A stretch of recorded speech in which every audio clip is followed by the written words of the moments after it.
Bom, primeiro eu quero dar as boas-vindas a quem está nos acompanhando pelo nosso meio, seja pelo Instagram, seja pelo YouTube.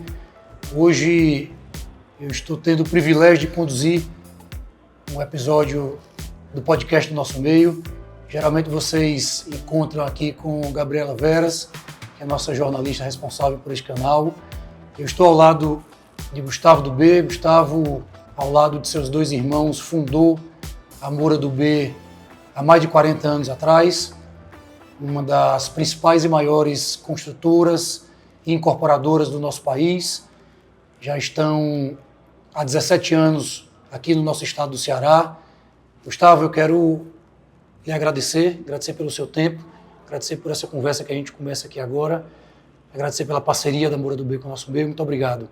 Fernando, é uma satisfação estar com você aqui, né, com o Gabi e todos que fazem o nosso meio, né? E você estava conversando comigo antes da importância do nosso meio aqui para o mercado de Fortaleza, né? Trazendo bons conteúdos, boas conversas. E eu estou aqui para a gente bater esse papo divertido, né? E produtivo aqui com vocês. Bom, eu acho que esse momento, como a gente vinha conversando aqui no começo, é um momento que eu quero aproveitar, certo, Gustavo? Tem um tema que eu gosto muito, que chama A Mentalidade do Fundador. Eu quero aproveitar que estou aqui ao seu lado como um dos fundadores da Moura do B para tratar e trazer esse tema à mesa. É um tema que, além de muito me agradar e de eu enxergar muito a importância desse tema para o mercado, é um tema que eu acho que contribui. Um tempo atrás eu escutei da professora Elismar, da Fundação Dom Cabral, dizendo que a gente deveria estudar os fundadores que vieram do nada, que esses fundadores deveriam ser objeto de estudo. E de lá para cá eu venho, de certa forma, me dedicando a estudar, a conversar, a escutar a história de fundadores como você e seus irmãos. E são histórias repletas de muita poesia, de muitas histórias, mas principalmente de muitos desafios, de muitas dificuldades, de muitas realizações. Inclusive, tem um livro da Bain Company. Esse livro, a Bain Company é uma grande parceira do nosso meio, parceira de conteúdo. O título do livro é A Mentalidade do Fundador. Eu já lhe perguntei, você me disse que não leu ainda. Esse livro é um livro que eu trouxe para lhe dar de presente, certo? Ele tem como dois autores, dois dos fundadores da Bain Company. Mas eles não trazem aqui só a visão deles enquanto fundadores, eles trazem a visão do estudo que a Bain Company fez com muitas e muitas empresas e seus fundadores ao longo de muitos anos, e não só no Brasil, no mundo inteiro. Vou lhe dar de presente para você levar de volta. Muito obrigado, Fernando. É uma satisfação muito grande. Eu vou ler com todo carinho. Realmente não tinha lido e agora é mais um motivo para ler.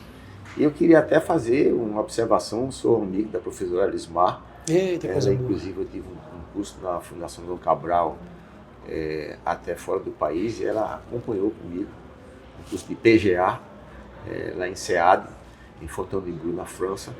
E de lá para cá eu tive sempre um ótimo relacionamento. Ela hoje é que faz a avaliação do nosso Conselho de Administração da Moura do B.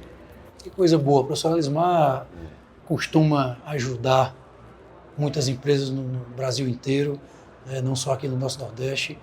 E eu citei essa frase dela, mas ela já me trouxe tantos e tantos ensinamentos. Eu também sou cliente assíduo da Fundação do Cabral. Costumo brincar dizendo que eu participei já de quase todos os P's da Fundação do Cabral, PDD, PAEX, PDA. Mais recentemente fiz o PDC, que é o Programa de Conselheiros, que em algum momento eu vou trazer aqui alguns temas para a gente discutir. Mas o que eu queria fazer aqui nessa nossa conversa, certo, Gustavo? Eu tenho um roteiro que eu preparei com algumas perguntas. Tem uma pergunta que eu ia fazer ela por último, e me veio aqui agora para trazê-la para esse primeiro momento, porque eu acredito que o que você nos trouxer com a sua resposta vai, de certa forma, balizar e fazer com que as pessoas conectem essa sua resposta de agora, que eu repito, eu iria fazer essa pergunta no final e estou trazendo ela para o começo, com tudo que a gente vai conversar durante esse episódio do podcast Nosso Meio. E essa pergunta é o seguinte: qual é o legado que a Moura do B deixa nas cidades em que está presente com seu trabalho e com suas obras?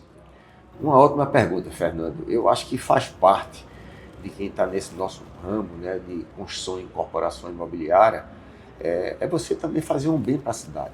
Então, todas as capitais que nós atuamos, você sabe que nós estamos em 7, mas nas 3 principais, que aqui são Fortaleza, né, Recife e Salvador, eu dou exemplo de legado de você deixar equipamentos públicos que contribuem aqui para a melhoria de vida, para a geração de emprego e renda. Então, dou 2 exemplos aqui em Fortaleza, aqui numa região que tinha um terreno, uma situação assim inóspita, que era uma fábrica ali na região de Papicu, e que nós trouxemos um shopping para ser parceiro nosso, que foi o Shopping Rio Mar.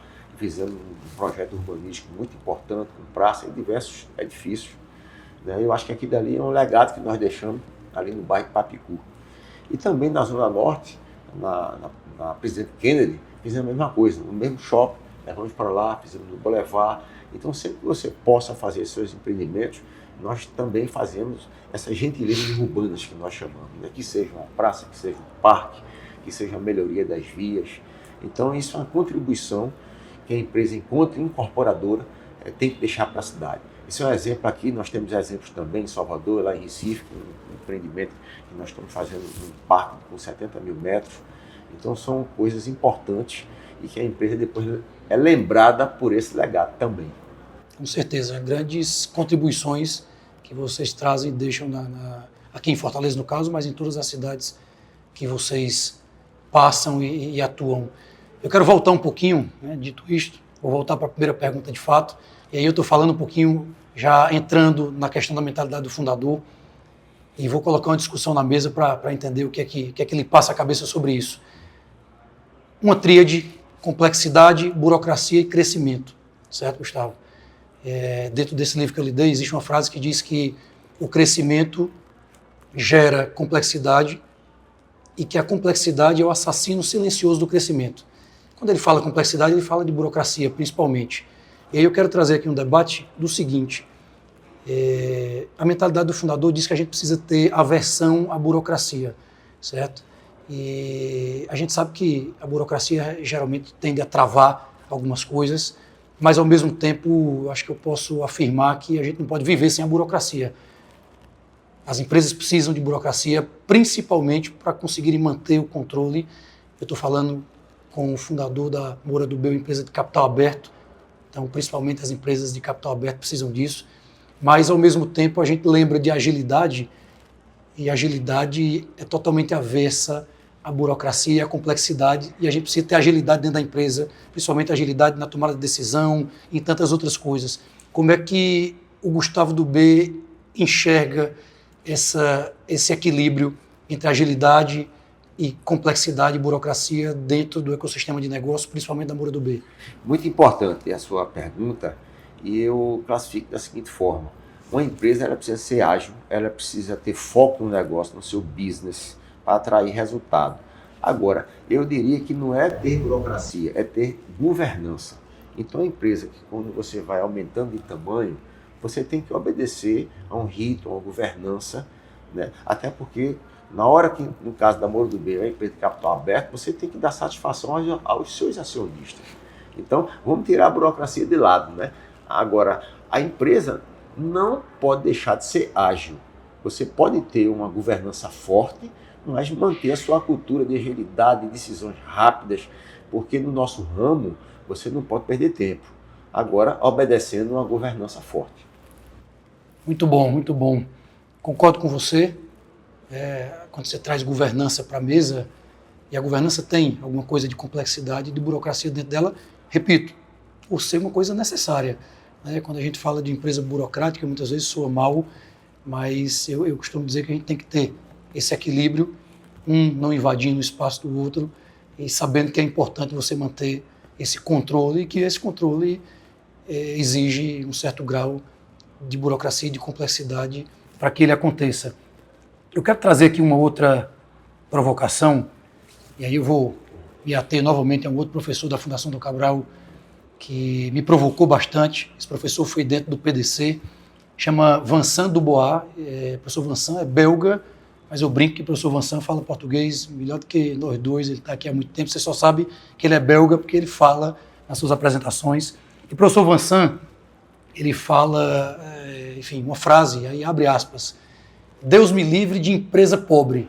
É uma frase que, fecha aspas, é uma frase que pode soar forte, que bate forte quando a gente escuta, principalmente quando a gente fala, mas ele explica que é na empresa rica que você consegue inovar, investir em pessoas, cuidar do social, cuidar do meio ambiente, que na empresa pobre você não consegue fazer isso, você não consegue fazer esses desenvolvimentos que são necessários. E aí eu trago aqui para a visão da Moura do B, como é que o Gustavo e o Conselho de Administração da Moura do B, os diretores da Moura do B, trabalham para manter a Moura do B como uma empresa rica, e eu estou falando rica no sentido de conseguir continuar inovando, investindo no meio ambiente, investindo no social e no desenvolvimento de pessoas. Não tinha dúvida, a empresa precisa de ter resultado. As pessoas que trabalham lá, elas têm que ter orgulho daquela empresa que ali estão trabalhando. Então é necessário que a empresa rica, mas é uma empresa que gere resultado, que gere renda, que remunere bem os seus colaboradores, que as pessoas que estão fora da empresa tenham um sonho de trabalhar lá, tenham paixão pela empresa. Então isso aí faz parte do negócio. Não adianta você só visar um resultado. Você tem que visar um todo. Você tem que visar uma empresa, gerar renda e principalmente, eu digo sempre, olha, qual é o maior patrimônio da empresa? São as pessoas. As pessoas é que fazem o ponteiro girar. Então é muito importante que elas estejam satisfeitas, felizes. Então a empresa, para isso, precisa gerar resultado para distribuir, para você ter remuneração variável, para você ter bônus. E assim as pessoas que trabalham lá sintam-se satisfeitas, felizes. Muito bom, muito bom. É uma frase forte, mas que faz muito sentido, faz tanto sentido que vocês vivem isso lá. E é importante, esse resultado é importante para as pessoas, é importante para os acionistas, para a companhia, para os clientes da companhia, e é importante para que a gente consiga, repito, continuar investindo no que realmente importa. Sem resultado, você não consegue continuar investindo, né, no que realmente importa. Mas voltando um pouquinho para a mentalidade do fundador, eu queria voltar o seu olhar para uma das características da mentalidade do fundador, que diz sobre a obsessão com a linha de frente. Tá? E eu tenho certeza absoluta que durante esses 40 anos, você e seus irmãos tiveram que deixar muita coisa para trás, tiveram que abandonar, abrir mão de muita coisa. Isso é indiscutível. Ao mesmo tempo que eu sei que muitas características de vocês carregam até hoje, junto com vocês, junto com a companhia, e essas características, elas forjam, na minha opinião, a mentalidade dos 3 fundadores, sua e dos seus irmãos, enquanto fundadores da Moura do B. Eu queria entender como é que vocês fazem, principalmente você como presidente do Conselho de Administração, para manter a mentalidade, no caso de vocês, dos fundadores, viva e ativa no dia a dia de tantos colaboradores, principalmente dos seus líderes. Olha, isso é uma coisa muito importante, que uma empresa, para ter uma perpetuidade, ela precisa ter uma cultura forte, né? E uma cultura de todos aqueles que trabalham lá ter pleno conhecimento, e aqueles que entram, eles têm que ter um conhecimento, né, para poder você bem. A cultura da empresa é daquela maneira, eu me adequo àquela cultura, então isso é fundamental. E isso aí você consegue com uma presença forte do Conselho de Administração, com a sua diretoria, ser pessoas que realmente tenham aquele entendimento da cultura da empresa, né? Então, coisas importantes, independente da cultura, é você ter um respeito muito grande ao seu cliente, é cumprir comprometido, não é? É ter humildade com responsabilidade, e tudo isso são coisas básicas para uma empresa ter perpetuidade. Então, é dessa forma que nós procuramos gerir um conselho de administração também muito próximo da gestão, presente também, para poder você ajudar aquelas pessoas que estão ali, como eu disse há pouco tempo, fazendo o ponteiro da empresa girar e avançar. Muito bom. Já que você falou em conselho de administração, deixa eu lhe fazer uma pergunta sobre estrutura. Como é que é composto o conselho de administração hoje da Moura do B? Eu falo de membros. Como é que é composto? Em números, membros da família, de membros do mercado. E, de certa forma, como é que vocês selecionam e convidam, escolhem esses membros do conselho? Boa. O nosso conselho, até então, era formado por 5 membros. Eu, que sou o presidente, mas meus 2 irmãos, né, cofundadores da empresa, Aloísio do B e Marcos do B. E Geraldo Sardinha, que você deve conhecer, que é uma pessoa ligada à professora Elismar, né, que é um professor, uma pessoa que tem a guarda da governança da empresa. Ele também comanda o Comitê de Auditoria e Risco. Então, é um membro do conselho que é voltado para poder ver a governança da empresa. E uma pessoa de mercado, que é uma pessoa muito boa, um jovem, é Gustavo Ribas. Ele é, inclusive, CEO da NAVE, né, que é um dos acionistas da Moura do B. E agora, recentemente, na Assembleia, nós tivemos um incremento de mais um membro, que é um membro muito capacitado, que é o Érico Alencar. Ele hoje é CFO do Carrefour, já foi também da Cirela, conhece bastante o mercado. Então, assim, com a entrada dele agora, recentemente, no mês de abril, nós estamos com os 3 fundadores, eu e meus 2 irmãos, e mais essas 3 pessoas que são 3 conselheiros, digamos assim, do mercado. Então, assim, você tem 3 independentes e tem 3 fundadores. Muito bom, muito bom. Conselho bem estruturado, equilibrado, pode-se dizer assim. Perfeito. Mas deixa eu fugir aqui um pouquinho do meu script de perguntas e eu queria trazer uma outra provocação em cima de uma frase. Você falou de transparência e me lembrou ética.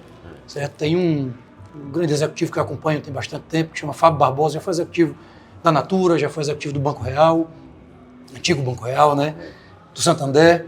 E o Fábio diz que tem como mantra da vida dele uma frase que diz que a gente tem que dar certo fazendo a coisa certa do jeito certo. Vou repetir porque parece uma redundância, e não é. A gente tem que dar certo fazendo a coisa certa do jeito certo. Perfeito. Eu queria entender como é que isso se aplica, e eu tenho certeza que isso se aplica, por isso que eu estou perguntando, no dia a dia do Gustavo, no dia a dia da Moura do B como um todo. Olha, são 3 palavras, mas que definem bem, né? Então, isso significa que você tem que ter no seu dia a dia foco no resultado, você tem que cumprir com as suas metas, ter um acompanhamento, dentro de uma postura muito clara, muito transparente, e que todo o posto da empresa, todas as pessoas que compõem, aquelas pessoas que realmente estão na linha diretiva, precisam entender o que a empresa quer para alcançar seus objetivos. Não adianta eu e você combinar uma coisa sem a Gabi estar por dentro. Então, todos têm que estar conscientes do que a empresa quer. Então, isso é fazer o certo para poder dar certo. Então, é muito inteligente essas 3 palavras que você colocou. Concordo com você. Muito bacana da parte que o Fábio traz esse discurso para a mesa. Deixa eu trazer um tema que eu também tenho estudado bastante e que foi tema da nossa última edição impressa, que é a reputação, certo?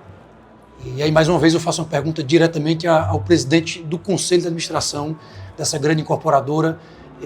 Quando se fala em reputação, é uma opinião que não é só do Fernando, pode-se dizer que é o bem mais valioso ou um dos bens mais valiosos de uma marca e de uma pessoa.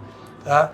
O que é que vocês, enquanto Conselho de Administração da Moura do B, fazem para conseguir acompanhar, e aí eu falo acompanhar as ações, as práticas, os discursos e as entregas.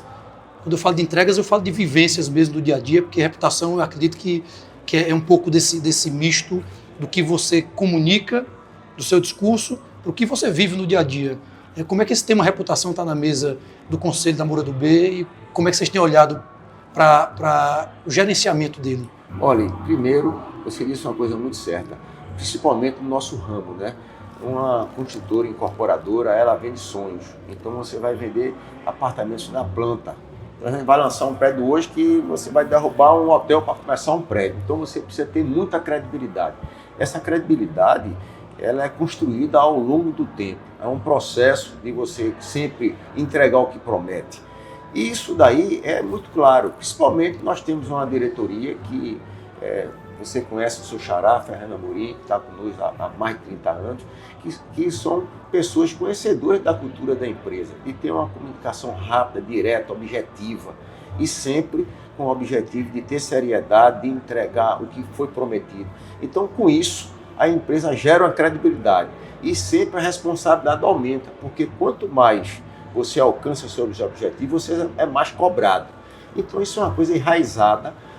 Nós temos pautas temáticas no nosso conselho de administração, que os diretores são convidados de acordo com a sua pasta, para poder ouvir do conselho as diretrizes, e isso aí é muito bem reportado.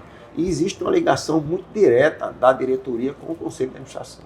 Bom, para encerrar, eu vou trazer algo que eu li e lembrei, certo? Você falou de Fernando Amorim e me corrija se eu estiver errado, mas pelo que eu pesquisei, Fernando entrou na empresa como estagiário e está junto de vocês há 30 anos ou um pouco mais. Eu acho que isso diz muito sobre a cultura da empresa de vocês. Posso afirmar, sem sombra de dúvidas, que a Moura do B é um terreno sólido para a construção de uma carreira de pessoas que sonham e que têm esse objetivo de construir. Então, parabéns. E como última pergunta, eu queria trazer para você, na verdade, lhe puxar para você colocar a sua visão de mercado. O brasileiro costuma ser muito otimista nos momentos bons e costuma ser exageradamente pessimista nos momentos ruins, certo? E eu queria ver se a gente conseguia deixar um pouquinho isso de lado para que o Gustavo consiga colocar a visão dele, do que ele espera do mercado. E eu não falo só do Ceará, do Nordeste inteiro, do Brasil inteiro, tá, Gustavo? O que você espera do mercado para os próximos meses, para os próximos anos? O que você está planejando e o que você acha que o mercado pode esperar da Moura do B para isso também? Olha, eu até sou suspeito para falar nisso, porque eu tenho um defeito, eu sou otimista. Então a gente no dia a dia tem que passar esse otimista, porque o cara que é negativo, ele não consegue ir a lugar nenhum, né? O otimista pode ter alguns problemas, né? Então, assim, à medida que o tempo vai passando, eu estou sendo um otimista cauteloso, mas sempre colocando na frente o otimismo, porque é importante. E aí, olhando para frente, eu acredito muito no Brasil, sobretudo no Nordeste. Eu acho que os próximos 5 anos da Moura do B será de crescimento, né? Será de geração de riqueza, de mais empreendimentos e, evidentemente, com cautela, né? Fazendo certo para poder dar certo, como você bem colocou. Então, essa é a mensagem que eu coloco, né? Você tem que acreditar, a gente tem um potencial muito grande, a gente tem um mercado pujante, agora você precisa fazer bem feito, né? E manter sua credibilidade sempre à frente de tudo, com respeito ao seu cliente. Muito bom. Aqui eu encerro. Agradeço a você, Gustavo, pelo seu tempo. Acho que você fechou muito bem e reforçou a frase do Fábio. É a gente dar certo, fazendo a coisa certa do jeito certo. Para mim é motivo de muito orgulho, fico muito honrado de poder estar aqui conduzindo esse momento com você. Já tive a oportunidade de estar com Duda, sua filha e sua sócia em outros momentos. Obrigado pelo seu tempo. Sei que sua agenda é muito corrida. Obrigado por tudo que você compartilhou comigo e com quem está aqui podendo acompanhar essa nossa conversa. Desejo que Deus continue abençoando fortemente a sua vida, a sua família e os negócios de vocês. Que vocês tenham cada vez mais prosperidade e mais sucesso. E muito obrigado, amigo. Eu que agradeço aí a oportunidade de estar aqui com vocês. Parabenizo, continue assim, trazendo conteúdos importantes, ser uma comunicação do bem, só com coisas boas, com notícias boas. Então vocês vão longe. Que Deus abençoe a todos vocês e muito obrigado. Obrigado, meu amigo. Prazer grande.